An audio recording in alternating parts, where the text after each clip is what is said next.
Y'all, I'm really missing a chunk in my eyebrows. Oh my god. Y'all can't see because I just filled it in, but I'm really missing like a significant a significant amount of hair in my eyebrows. Roll the clip, man.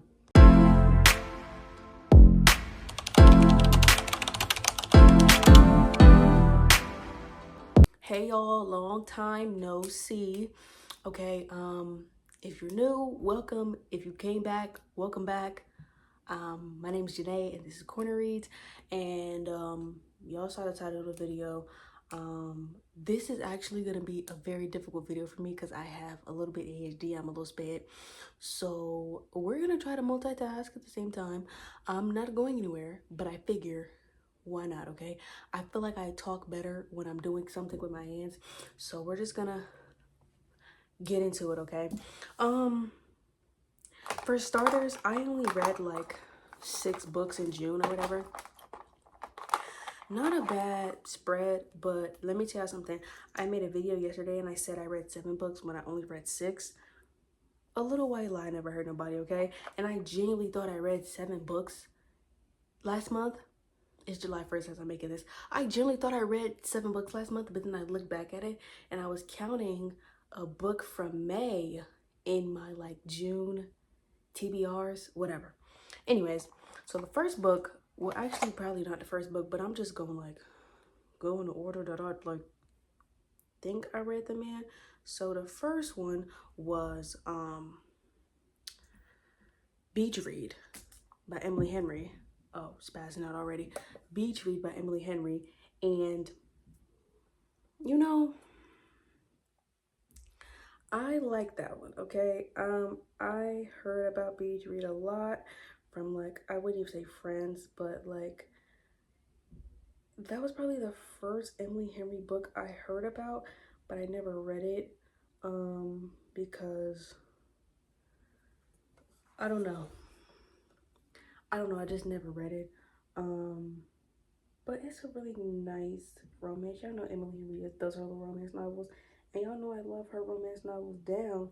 So I decided to finally read Beach Read and like get it over with.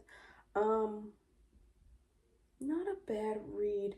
I gave that one like 3.75 out of 5 stars, which is a pretty like up there rating for me. But we know she's a romance author, like tried and true. But Beach Read was a little different because it was like forced proximity. I love that trope. I love that trope. That might be like third to enemies to lovers, but I digress. Did Beach Read have a little enemies to lovers in? Maybe, but basically 2 authors, Gus and January, right? January writes romance, love, like happily ever afters. Gus writes the completely opposite, and they're both on vacation, right? And they're neighbors, and so they dare each other to like write opposite genre like books or whatever.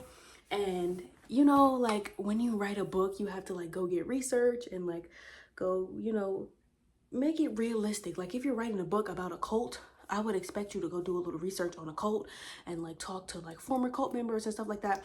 And if you're like doing like a romance novel, like I expect you to do things that like pulls at your heartstrings, you know, to get inspiration for your book or whatever. And that's what they did with each other so that each other could get like inspiration to write these like opposite genre novels. Definitely really cute. There's a scene in the book where they're like, because their houses are right next to each other, so they are both writing, and Gus pulls out this notepad and he starts writing a note to January and he holds it up to the window, and they're like writing notes like that back and forth, and I thought it was so cute because it reminded me of that Taylor Swift video,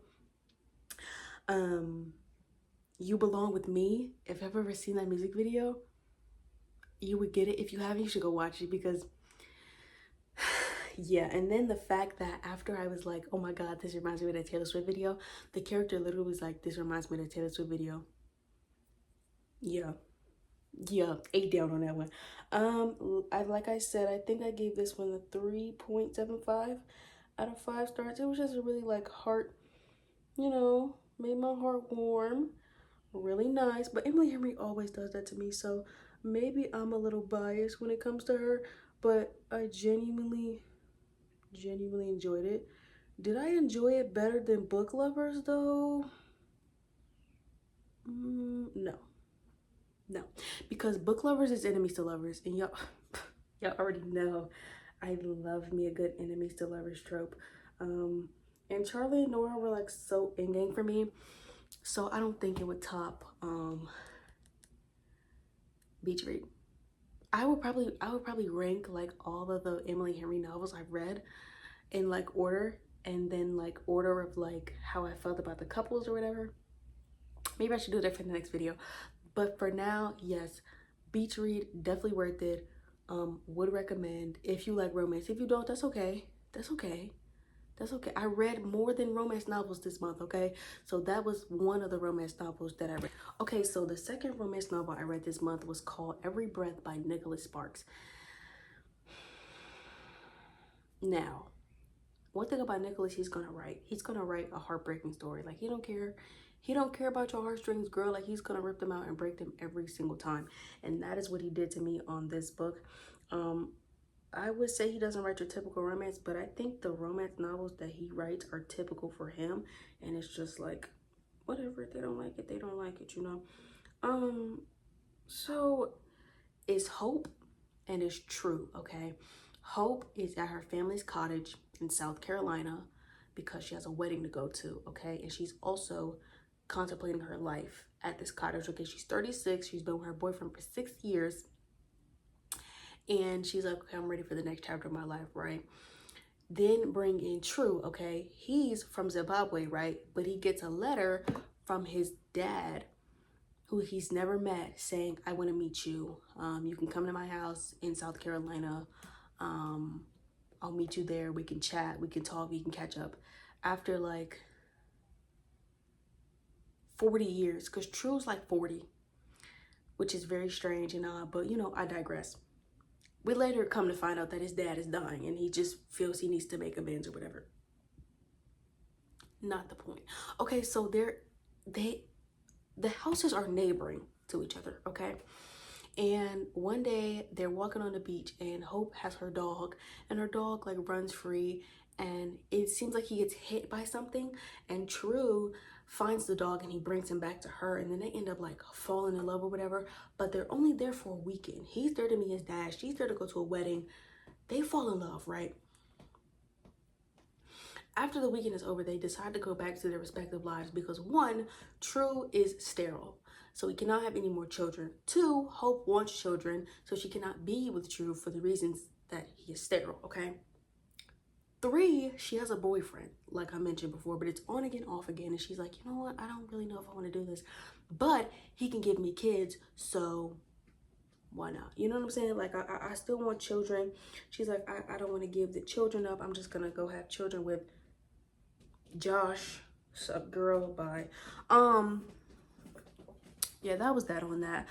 And also, True has a son and a ex-wife. He doesn't have a wife anymore. He's ex-wife. They're divorced, but he has a son. He just can't like pick up his life and leave his son. You know what I'm saying?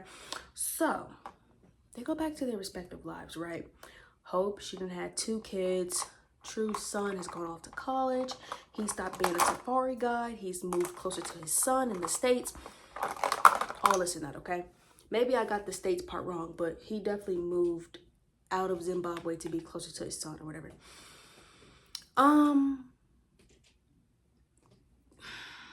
I don't know how to explain the next part. Like, they're like in their 70s, okay? It's been like 30 years. Hope has she rented this cottage in South Carolina, and she goes there every year because, let me backtrack it a little bit. There's this mailbox on the beach in South Carolina. It's called, I think it's Sunset Falls or something like that. Hold on. Sunset Beach. Okay, Sunset Beach. And there's this mailbox on Sunset Beach where random strangers just go and write their stories down or whatever, or like facts about themselves or whatever they want to write, and then they just stick it in his mailbox and then they go about their business, okay? So she shows him that mailbox when they first met that first weekend with each other.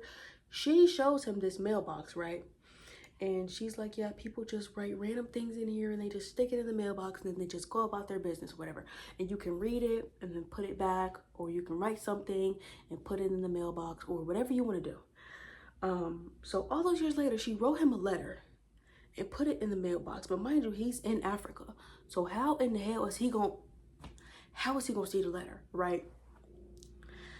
Come to find out, a week before she put that letter in the mailbox, or I think like a week or something after, he was in America looking for her in South Carolina, and he was listening to people talk about going on a safari guide in Africa, and he just so happened to like tell them like, hey, if you go on a safari guide in Africa, here are the best places to go. Like, I used to be a tour guide in Zimbabwe for a really long time. And they're like, wait, is your name True? And did you used to be like a safari guide in Zimbabwe? And this, that, and the third. Come to find out, this couple that is at the restaurant that him and Hope went to on their first night in South Carolina, they read the letter that Hope wrote to True. And they're like, there's a letter in the mailbox. You need to go read it because I think it's for you. What the? If that ain't meant to be, I don't know what is, okay? So he didn't read this letter, and he didn't came back, and they didn't found each other. And then the gag is she's dying. Of course, somebody's always dying in a Nicholas Sparks novel. Somebody's always dying in a Nicholas Sparks novel. But the gag is her father passed away, right? From Lou Gehrig's. And now she has Lou Gehrig's disease. If you don't know what Lou Gehrig's disease is, it's ALS. And it's basically the disease that Stephen Hawking had, and which is why he was wheelchair bound and he couldn't speak and he couldn't move and he couldn't talk. That is what Lou Gehrig's is, okay? Really, really, really, like, I want to say like sickening, insane disease, because it's just like a slow mental decline, and then you just like, one day you just can't talk, one day you just can't move, one day you just can't eat. Like, so sad, so scary, so like heart-wrenching, right? And so she's telling him this, and he's crying, and they're both crying, and he's like, we've missed too much time away from each other. I will not leave you. Like, I'm gonna be here until you take your last breath. And that's what they did. That's how it happened. And yeah, did I cry at the end? Maybe, but come on now, 4 out of 5. Come on now. Great book. I definitely will recommend if you like romance. If you don't, that's okay, because I didn't just read romance this month. So next book. Okay, so the next book I read was called The Body by Stephen King. What can I say?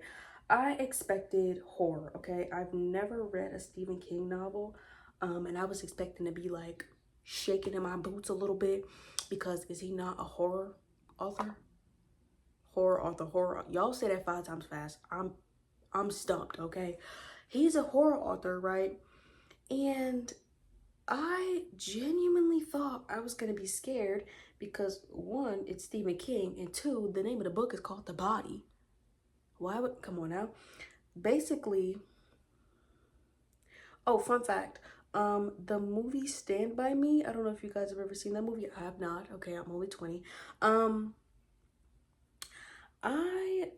Apparently it's an adaptation from The Body. Okay, so Stand By Me, which is a really old movie, apparently it came out in 1968. Whoa.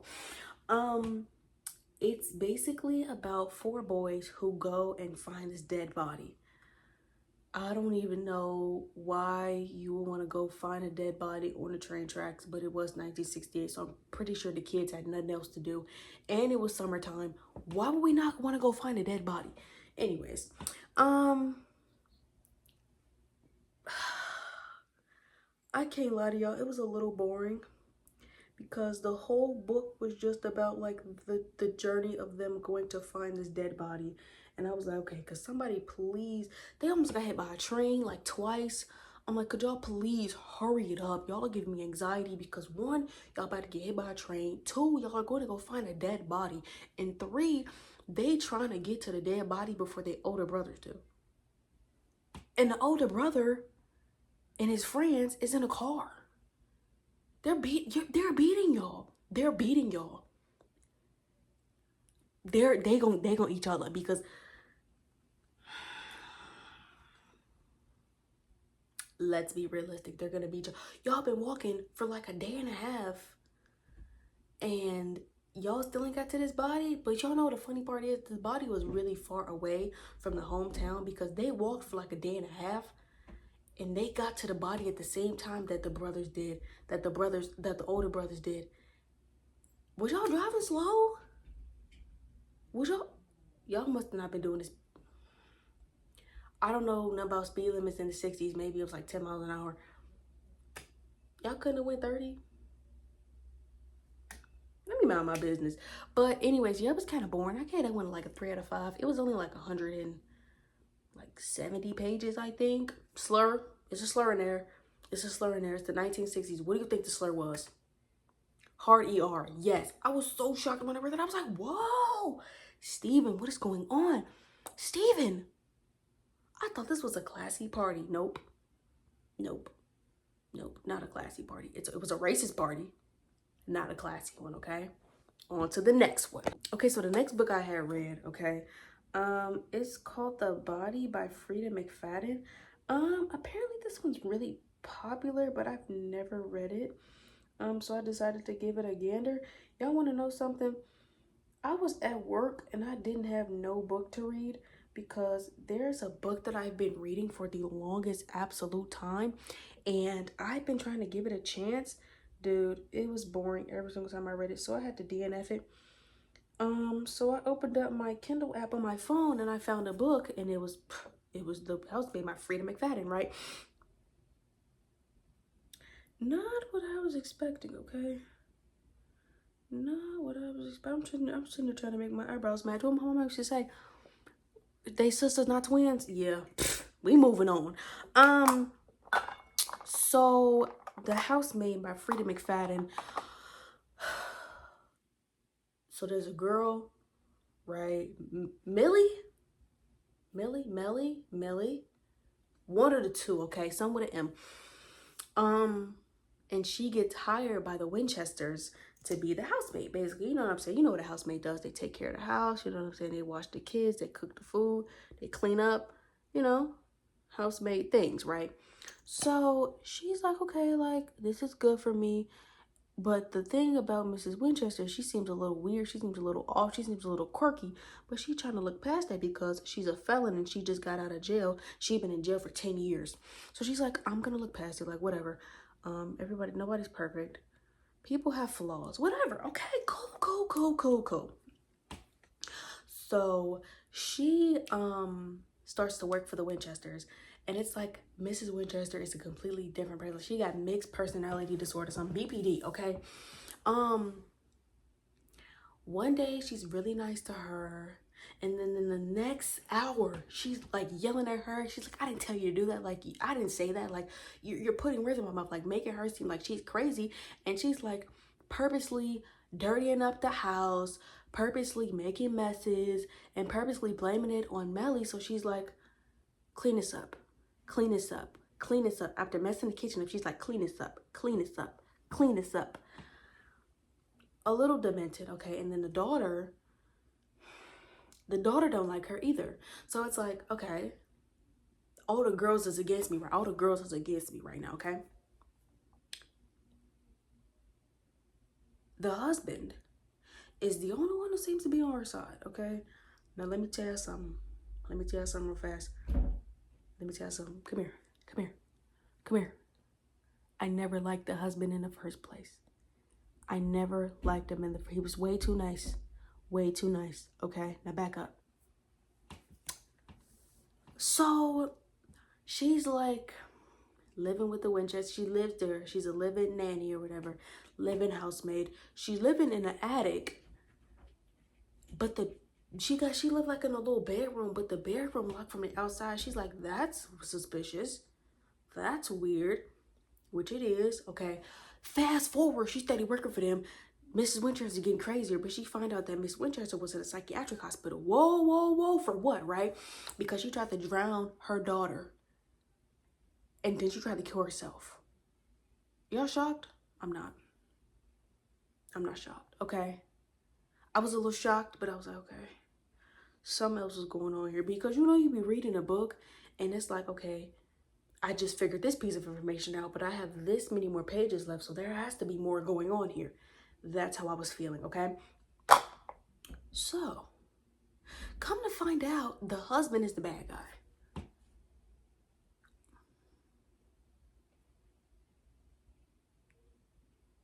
I knew don't trust him.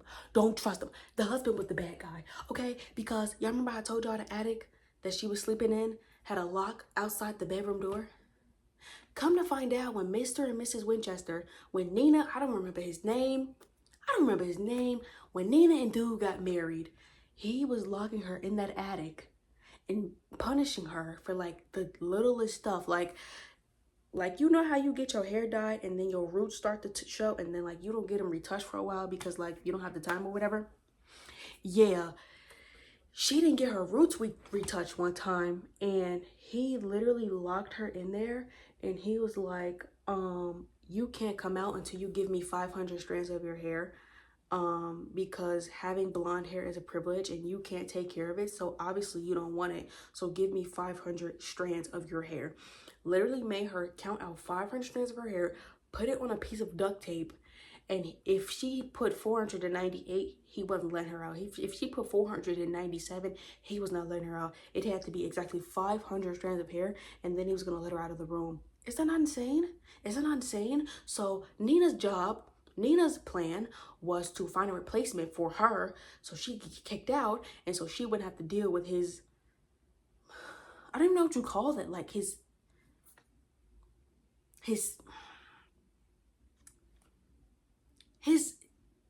dementedness anymore. And so she decides to hire this young housemaid and put her in the same shoes that she got put in. And so her and Nina and the husband ended up falling in Melly and the husband ended up falling in love, right?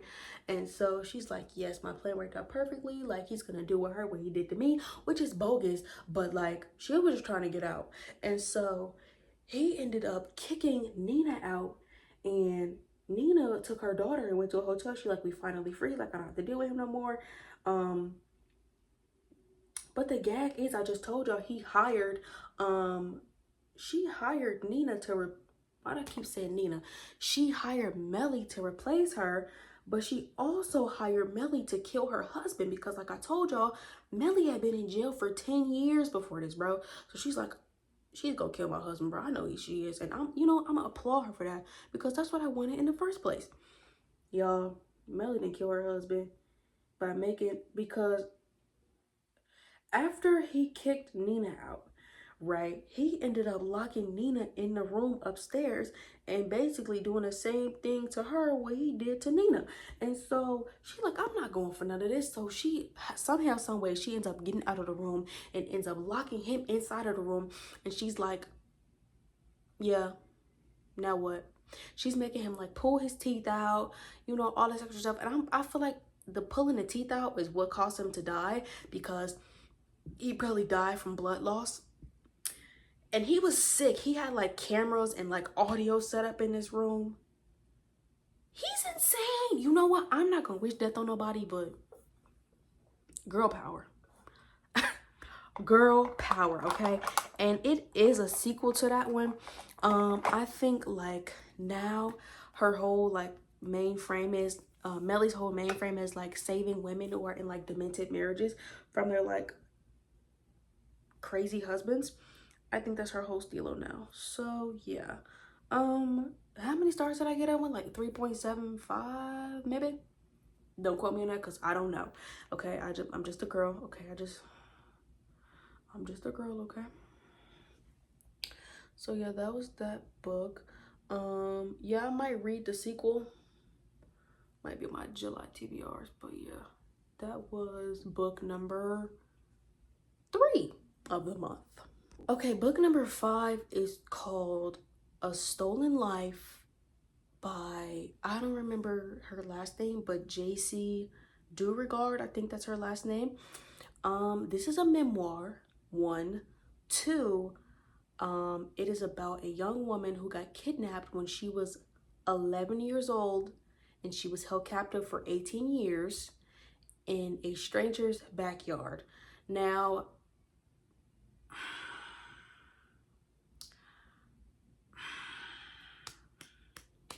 my heart goes out to this young woman, honestly, because 11 to however much 11 plus 18 is a long time to be in captivity, okay?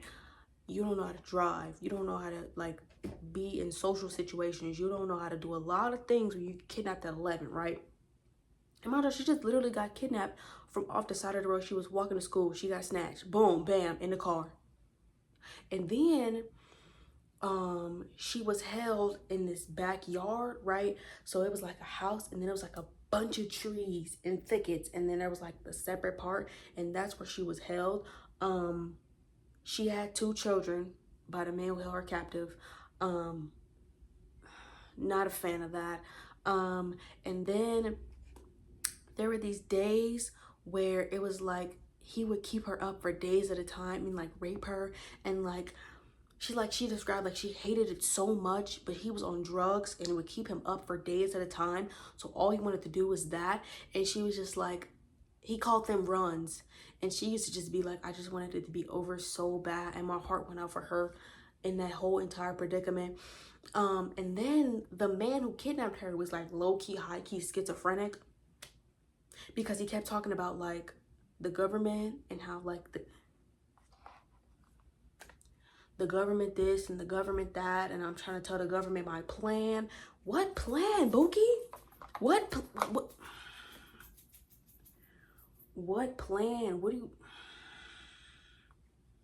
What plan are you talking about? Insane. What plan are you talking about, dude?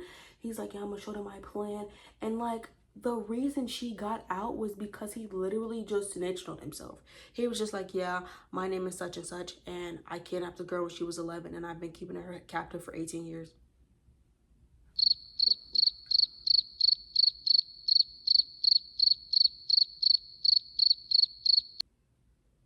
Huh? Huh? What made you just go, you know what, I'm tired of this, man. I'm just finna give it up. I'm just finna still to myself right now.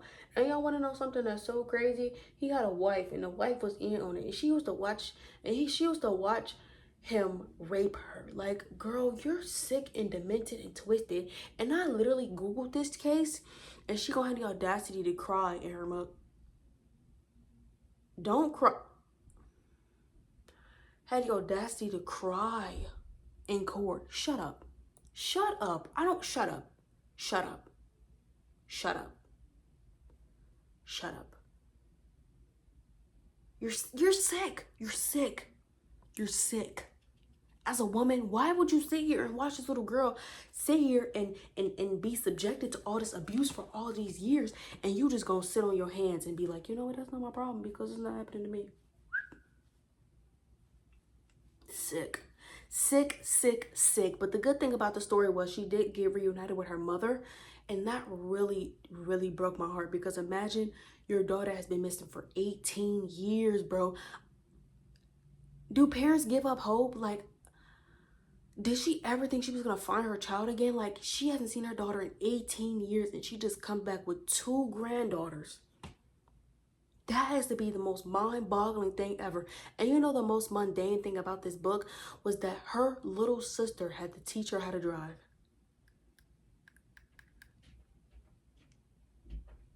She's 30. She's almost 30. And her little sister, which I think her little sister was like 8 or 9 years younger than her, has to teach her how to drive. Like, that is so like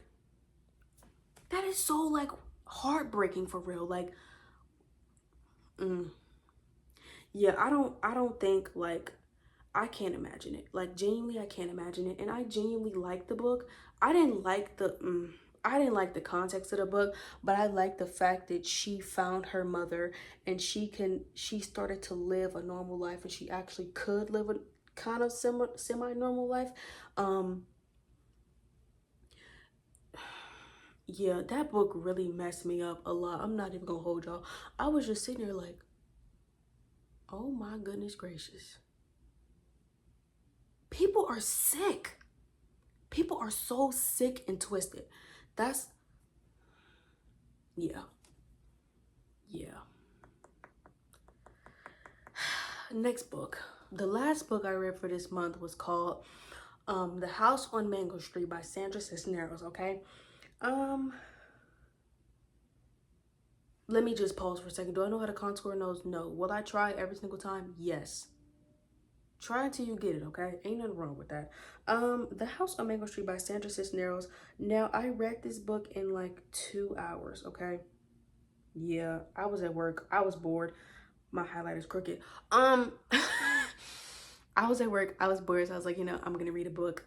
And I bought The House on Mango Street.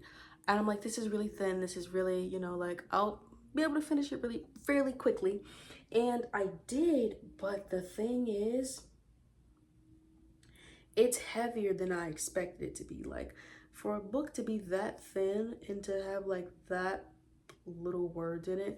Mind y'all, Sandra Cisneros is a poet, so everything in that book was kind of written in prose.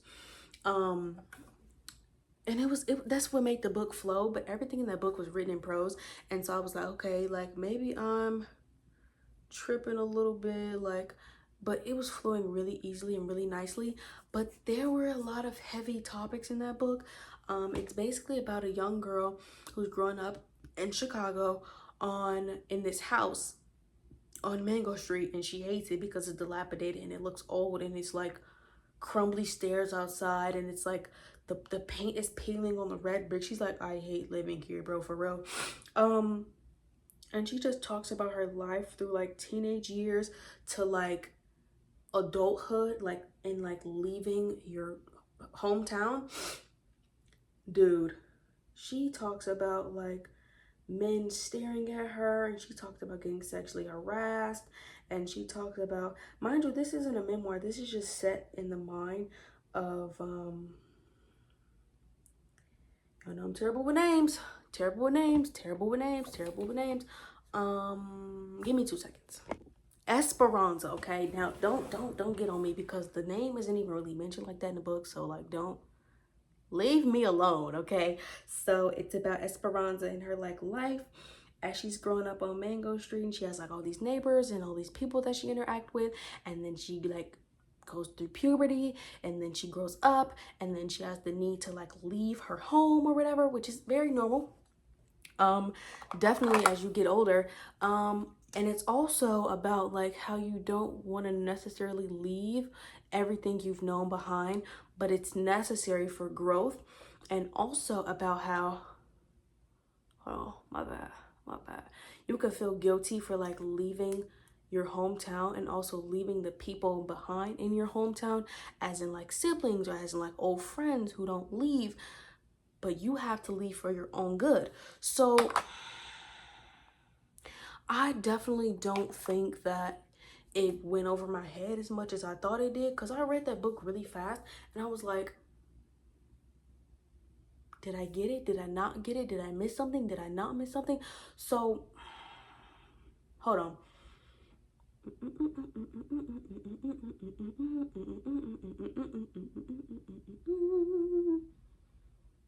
Oh, dang it. So I genuinely, if I say genuinely one more time, it's such a great word though, genuinely. I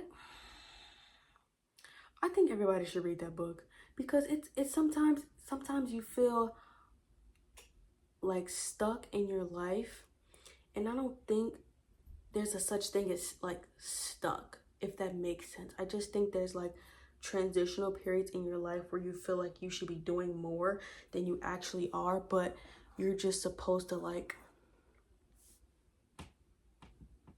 you know what I mean, like sit for a minute and like, you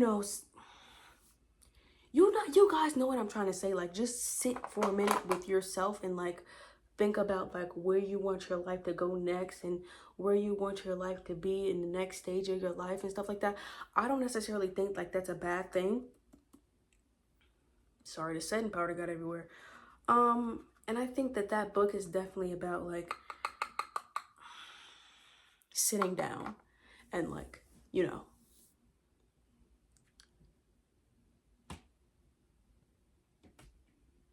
Y'all know what I said. Y'all know what I said. I left the book out, okay? I left the book out. I forgot to tell you that I read Coraline this month. Whoa, okay? I've been wanting to read Coraline for a really long time, but I just didn't get around to buying it, or like my mind like wandered somewhere else on another book. But I finally got around to reading Coraline. Let me tell you guys something. I was scared for the whole book, even though I've seen the movie 30,000 times over. Even though I've seen that movie 30 times, not even 30 times, 30,000 times, okay? I was still so scared for her. Like, I knew she was going to get out, and I knew she was going to be able to get away from the other mother. But something about reading versus watching it, like when you read, you can just make your own stuff up. And it's even scarier in your own head than it is on a movie, because a movie has limitations, because the movie is just, that's all you see. That's all you see. A book, you can make your own stuff up. It's literally your imagination. Like, come on now. And sometimes it gets a little dark up in here. So I was kind of scared. I was shaking in my boots, y'all. I don't even wear boots. I was shaking in them. But was it scarier than the movie? I'd say they're neck and neck, because honestly,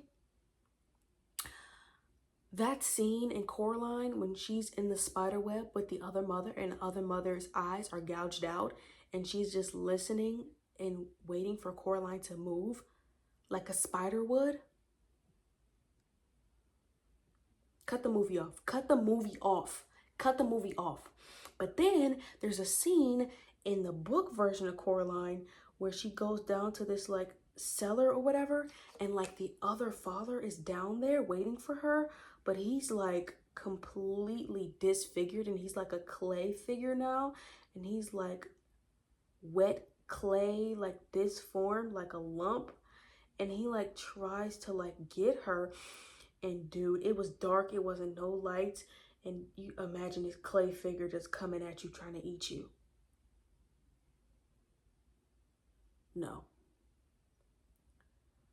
No, turn it off. Turn it off. Close the book. Turn it off. Okay? I definitely say they're neck and neck for sure. Like, Coraline is my childhood movie that scares me to this day. Like, if I turn on Coraline at night, I'm gonna be scared. I'm gonna have a bad dream. We're gonna have to turn on a cartoon to combat the cartoon scary movie that I just watched. So, I don't know. Okay, I don't know. Yeah. I don't know. Read it. Like, read it. Like, it was only like 120 pages, so go read it. And in the book, her parents did not seem that mean. In the movie, I was ready to square up. Cause why y'all being so mean to her? She just want to go out and explore. Where's all this animosity coming from? This is what I want to know.